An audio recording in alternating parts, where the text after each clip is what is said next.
Okay, Monday Night Wars week 2. Um, all right. There's a lot, and I consider this week a draw. I'm just gonna say that first because there's a lot of cool shit happened on both shows. Not as much on WWE, more cool shit on TNA, but I mean, yeah. Okay, TNA starts off with this Hummer rolls up with Abyss driving. And Hogan comes out with RVD and Jeff Hardy, which I thought was pretty cool. And over on WWE, Stone Cold cuts a promo about Bret Hart and Vince McMahon, all that crap. And he's drinking beer, which I was really surprised about. I'm surprised they even let him have a beer. I'm surprised he didn't, CM Punk didn't come out and give him a fucking Pepsi or some shit like that. Fucking PG bullshit. But yeah, he drinks the beer. It's pretty funny too. He's like, "Hold on, I'm thirsty," and he drank it. It was pretty funny. But yeah, then he comes out. John Cena's music hits. John Cena slides in the ring and Stone Cold does like a baseball kind of safe thing. It was pretty funny. But like then John Cena gets up and starts like acting like he's all badass and shit. And then Stone Cold like crouches down like he's going to stun him. Like but then he doesn't. And then he just walks out of the fucking ring and doesn't say anything to him, which I thought was really kind of lame, like you're just going to let Cena, "Oh, okay. Here you go, Cena. Getting there you go." He's fucking Stone Cold. And I guess John Cena fought the Big Show, but I didn't even give a fuck, so I didn't watch it. But oh my god. So yeah, over on TNA, they have this is the best promo I've seen by Ric Flair like as long as I've been watching Ric Flair. This is the coolest promo I've ever seen him do. He just starts punching himself in the face, and then he starts bleeding all over the place. And he just starts screaming about how they got screwed by Jeff Hardy, and he's like, "I hate Jeff Hardy, I hate him," and then he's just bleeding in his eye. There's blood in his eye, and he's like, "Jeff Hardy, you're a paint sniffer." I mean, I love Jeff Hardy's my favorite wrestler, but even that, even when Jeff was in the ring face to face with him, and he called him a paint sniffer, even Jeff almost kind of laughed. It was ridiculous. I can't believe Ric Flair's heel right now is so good. I love it. I love Ric Flair as a heel right now. It's really funny. And AJ even gets up in Jeff's face and goes nose to nose with Jeff. And then if you look, AJ's got some of Jeff's face paint on his nose the whole time he's yelling at Jeff. And then Ric Flair flicks blood at Jeff Hardy off of his face. I don't know. It was just a really good promo between Jeff and AJ and Flair. And apparently all of us Jeff Hardy fans are now the creatures of the night, which I think is a pretty cool, I think that's a cool way to talk, a cool name for your fans. But, okay, anyway, on WWE, Sheamus cuts a promo, which was pretty cool. I mean, he beat Matt Sydal, or Evan Bourne to all you WWE fanboys. He beats Matt Sydal and just squashes him, and then he cuts a promo. It was pretty cool. I mean, I thought it was good. Over on TNA, you got a shitty match with the Nasty Boys and Team 3D. But the only thing that saved it was Spike Dudley came back. I don't know why they just don't call him Brother Spike. I don't get the Brother Runt thing, But yeah, I don't really get that. But yeah, I mean, I thought it was cool that Spike came back.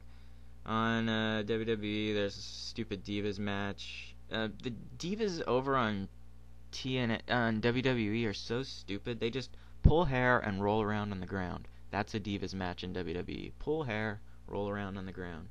And fucking Lay Cool, oh my god, Michelle McCool, this Beautiful People knockoff. It's making Beautiful People seem cool. It's so sad. It's making the Beautiful People look good, as a heel team, And this Lay Cool thing is so gay because they have Vicky Guerrero with them, one of the biggest disappointments ever in life, just shunning her her last name and just shitting all over her family. God, don't even get me started on that shit though. But anyway, Scott Hall cuts a promo and stuff. It was it was okay. I mean, and I guess he's gonna have a match later with on TNA over with Kevin Nash. Oh yeah, and then the next match, Kurt Angle and the Pope versus Mr. Anderson and the Wolf. The Wolf. Desmond Wolf, sorry. But Yeah, this was a really good match. I really liked this match. It was really fast.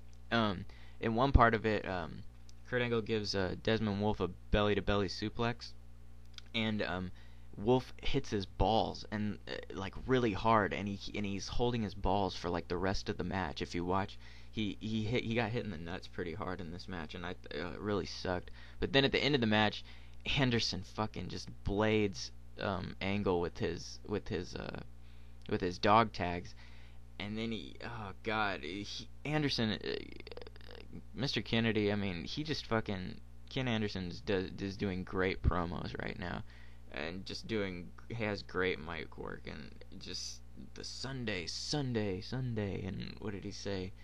This post-match ass whooping brought to you by Mr. Anderson. And then he just beats him in the face with the mic as hard as he can. It sounded so loud.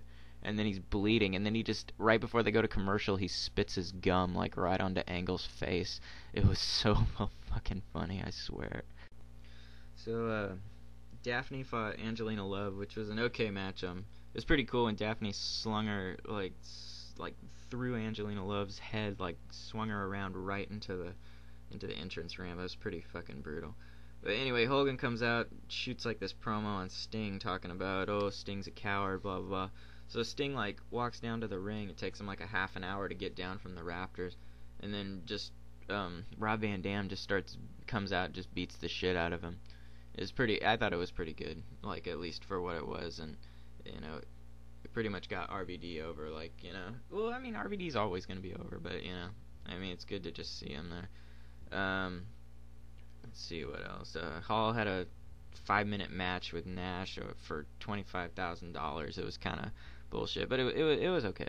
Over on WWE, they have a match between Randy Orton and Triple H, which was pretty weird because it was a rematch from WrestleMania, but it was also a rematch from Extreme Rules 2009, which was in the same arena in San Diego because I went to it, and this is where they were. They were in San Diego. They were like a couple miles, you know, just down the freeway from me, and they were having this match.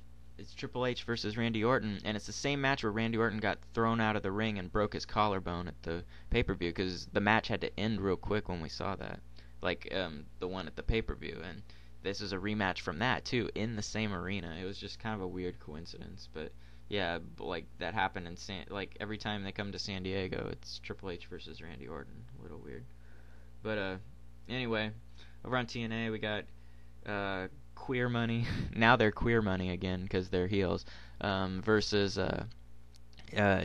Hernandez in a handicap match, but Jeff Jarrett's the referee or some shit. I love how they're shitting on Jeff Jarrett. Jeff Jarrett's getting punished for what he's, you know, for his relationship with Karen Angle. I can tell he's getting punished on TNA by Dixie Carter. Yeah, so I like the Jeff Jarrett being a jobber kind of thing because I think it's kind of fucked up what he did to Kurt Angle and his wife, and you know, like I like how they're siding with Kurt Angle on this. Jeff Jarrett. Well, yeah, Eric Bischoff is gonna shave later. Eric Bischoff tries to shave Mick Foley's head on TV live, and then Mick Foley winds up shaving Jeff Jarrett's head on TV, which I thought was really funny. I don't know if they were trying to do a whole Vince McMahon WrestleMania kind of throwback thing there, but I thought it was funny just seeing it actually happen. It was he shaved his head pretty bad too. Over on WWE, oh god. Okay, Batista fights Kofi Kingston, and there's one part in the match. It's basically a squash match, but like in one part of the match, Kofi Kingston kicks Batista in the head, and I don't know if this happened on your TV, but it cut to black and white because they can't show blood anymore. It cut to black and white on TV, and I think that's bullshit. No more chair headshots. No more blood. No more no more wrestling. Pretty much. Why? I mean, that's not the main thing about wrestling, but why don't you just take out no more I don't fucking know. No more weapons. No more, put padding in the ring and have them have it in a bouncy house. Yeah, why not have an inflatable ring? Yeah, fuck it. All right, I'm running out of time, so they had an X Division pretty much promo with Kaz and Amazing Red, Generation Me, Motor City Machine Guns, and Amazing Red flipped off the top of the ladder. It was pretty sweet. Really good promo for the X Division. over on WWE, into WWE was pretty sweet. The whole contract signing between Vince McMahon with Stone Cold there, and then Bret Hart hit him with the cast and all that. It's pretty cool. I mean, it wasn't bad, but I mean, it's just I don't know. TNA's making me feel more like an old school wrestling fan, like the '90s. I'm excited about it again.